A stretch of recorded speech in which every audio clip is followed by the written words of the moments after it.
지금 이 순간 미국을 넘어 전 지구 축구 생태계 전체가 말 그대로 충격과 공포에 얼어붙었다.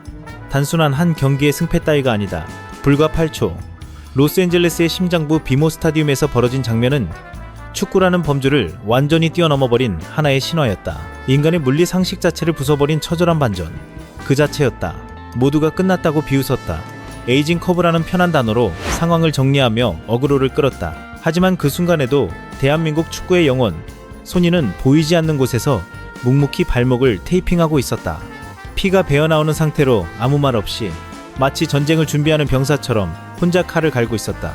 그리고 오늘 현대 축구 역사상 가장 위대한 프리킥 마스터라 불리는 데이비드 베컴이 중계석에서 비명을 터뜨렸다. 그건 단순한 감탄이 아니었다. 사실상 항복 선언이었다. 그 장면 하나에 전 세계 언론이 동시에 백기를 들었다. 왜였을까?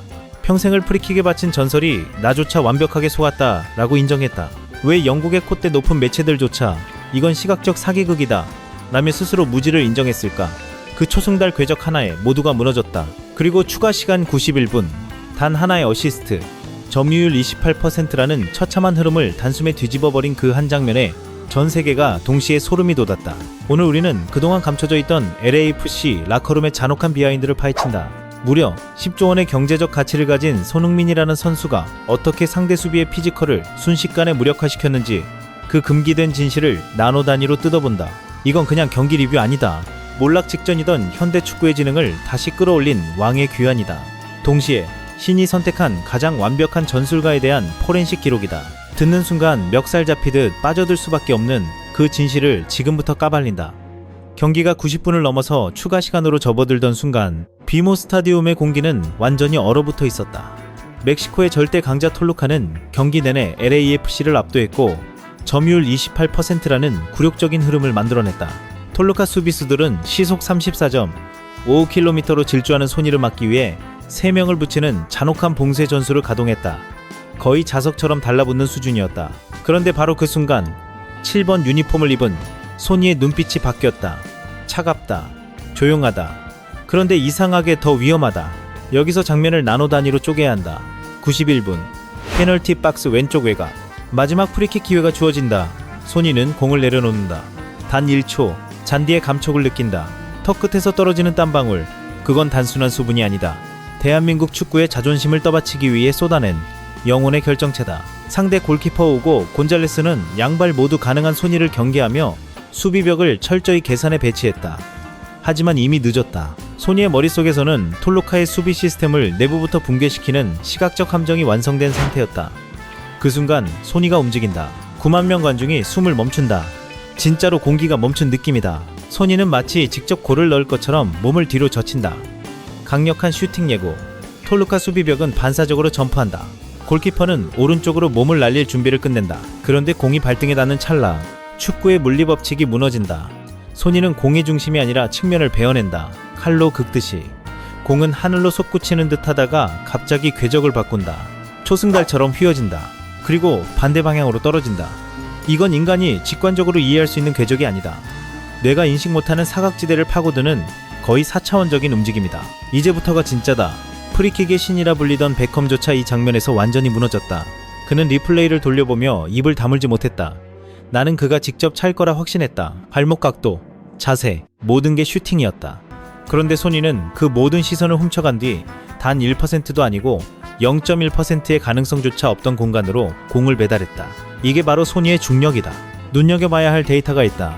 프리킥 직전 소니의 존재 자체가 톨루카 수비수 3명을 앞으로 끌어당겼다. 마치 자석처럼 그들은 공을 막아야 한다는 공포에 사로잡혀 뒤를 볼 여유조차 없었다. 이건 단순한 기술이 아니다. 심리적 압박이다.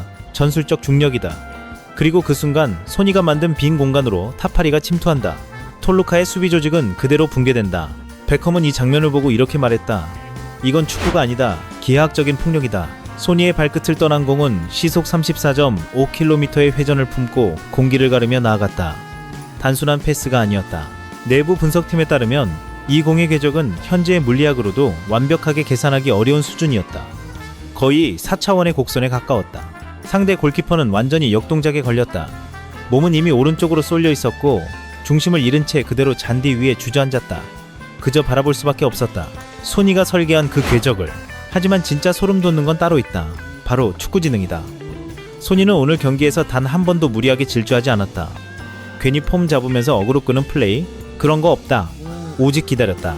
상대 수비수가 체중을 이동하는 그 0.1 초의 틈, 그 찰나를 노렸다. 그리고 단 한 번의 터치로 시스템 전체를 마비시켰다.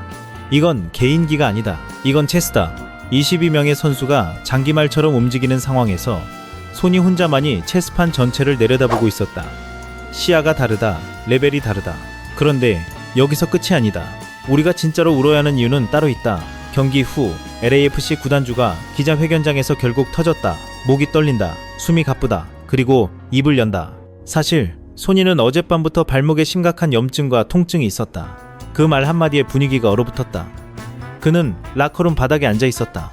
붓기가 가라앉지 않는 발목을 내려다보며 혼자서 이를 악물고 있었다. 거의 신음 수준이었다.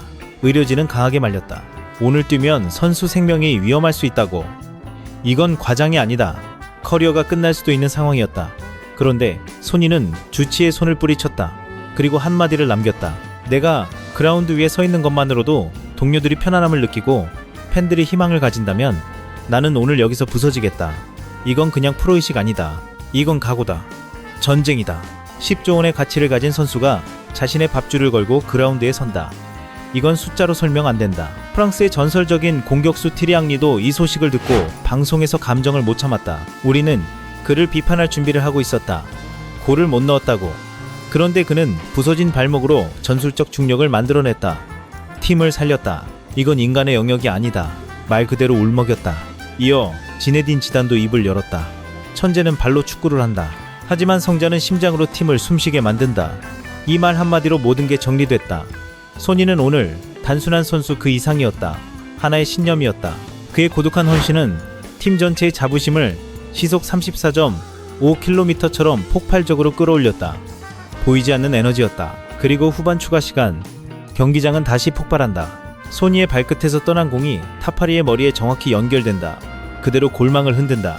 그 순간 비모 스타디움이 터졌다. 그런데 소니는 환호하지 않았다. 그 자리에 그대로 주저앉았다. 거친 숨을 몰아쉰다. 발목에 감긴 테이핑은 이미 피와 땀으로 범벅이 되어 있었다. 조금 전까지 조롱하던 사람들, 이제 아무 말도 못한다. 침묵 속에서 그의 플레이를 바라볼 뿐이다. 그 순간 이후 모든 것이 달라졌다. 소니는 단순히 눈에 보이는 기록을 만든 것이 아니었다. 그는 보이지 않는 득점을 창조했다. 오늘 경기에서 그는 2개의 어시스트를 기록했고 시즌 14번째 도움을 완성했다. 득점에 대한 집착, 자존심, 그런 건 내려놨다. 팀을 위해 기꺼이 조력자가 되는 선택. 그 이타심은 이제 아메리카 대륙 전체를 장악하는 절대적인 힘으로 변해 있었다. 상대 수비수들은 더 이상 움직이지 못했다. 손이라는 이름표 자체에 눌려버린다. 심리적으로 마비된다. 스스로 무너진다. 이게 바로 소니가 만들어낸 북중미 지배력이다. 눈에 보이지 않는 중력. 그 어떤 전술보다 강력한 압박이다. 경기 후 인터뷰에서 베컴은 마지막으로 이렇게 말했다. 내 프리킥은 단지 휘어질 뿐이다. 하지만 그의 공은 상대의 영혼을 속인다. 이건 비교 자체가 안 되는 차원이다. 그는 오늘 밤 로스앤젤레스의 왕이 아니었다. 전 세계 축구 지능의 정점에 선 존재였다. 이 발언이 전해지자 런던 북부에서는 한밤중에도 팬들이 모였다. 경기를 지켜보던 이들은 외쳤다. 우리 캡틴은 이제 세계의 주인이다. 밤새도록 노래가 이어졌다. 그건 단순한 응원이 아니었다. 선언이었다. 이제 모든 전술 논쟁, 의미 없는 비난은 끝났다. 2026년 5월, 이 밤은 역사에 남는다.